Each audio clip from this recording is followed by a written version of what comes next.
So guys, there was an upset. Jojo Diaz beat Tevin Farmer in an upset, if I'm honest with you. It was a close fight. Some people thought Farmer won. Most people thought Jojo Diaz nicked it. It was one of them. It was a good fight.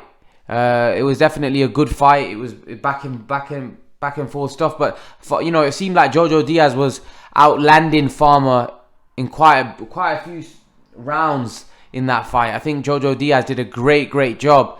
Farmer was a guy looking for those big fights. He was looking for big fights. And unfortunately for him, those big fights didn't come. He was looking for a fight with Gervonta Davis. And let's be honest, he would have been a massive underdog against Gervonta Davis. I think Gervonta Davis would have beat him, if I'm honest. Tevin Farmer's a good fighter, but I don't think he's elite level. And I think if he steps up at that elite level, he'll get beat. Actually, against Jojo Diaz, he's lost, and he was a favourite in this fight. So again, it shows that Farmer's a good fighter, but I don't think he's at that level to fight those guys. He once said that he wanted to fight Lomachenko. I don't think he can compete with those guys, if I'm honest with you. He can compete with them, he can mix it with them, but I don't think he can beat them, if I'm totally honest. And I think this fight that he had with Jojo Diaz kind of proves that. Now he's looking for the immediate rematch, which probably makes sense because Farmer was looking for those big massive fights, which now are a mile away because he's just got beat. And as Eddie Hearn posted out or said after the fight in an IFL TV interview, that Tevin Farmer's his reputation comes by being a world champion. His profile comes by being a world champion. He's not a big enough name where without belts or without the recognition he can get the big fights. You see, because he doesn't sell. He doesn't sell. You know, he's. I'm pretty sure he does okay numbers, but he's not like he's a massive star. You know, the fact that he was being sold is because he's a world champion. Now all of a sudden that's world champion status leaves him. He's just another fighter.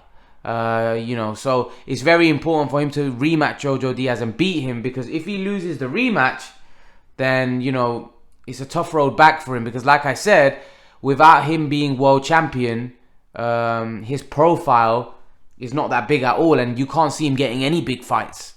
There's certain guys in the sport, like an Amir Khan, guys like that have built their name. Even the fact that Amir Khan hasn't been world champion for years, he's managed to get big fights and big profile fights and big money fights because of his name. Don't get me wrong, he was a great fighter when he was fighting, and he did a lot of great things, but he's got a big name, whereas someone like Tevin Farmer hasn't got a big name.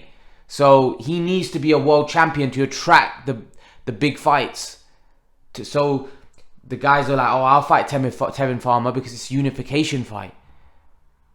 And that's how Tevin Farmer's going to get the big fights. Think about it, when he was world champion, he couldn't get the big fights.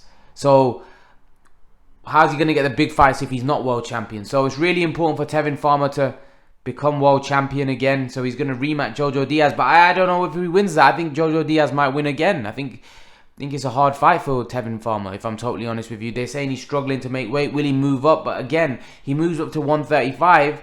There's killers there. You can't see him doing much at 135. Like I said, I think that division is red hot, and I don't know whether Tevin Farmer is top 7, top 8 in that 135, even top 10. You push it. There's a lot of talent in that 135-pound division. So leave your thoughts, guys. Let me know what you think. And guys, remember to please like, share, subscribe to my channel. I'll see you guys in the next video.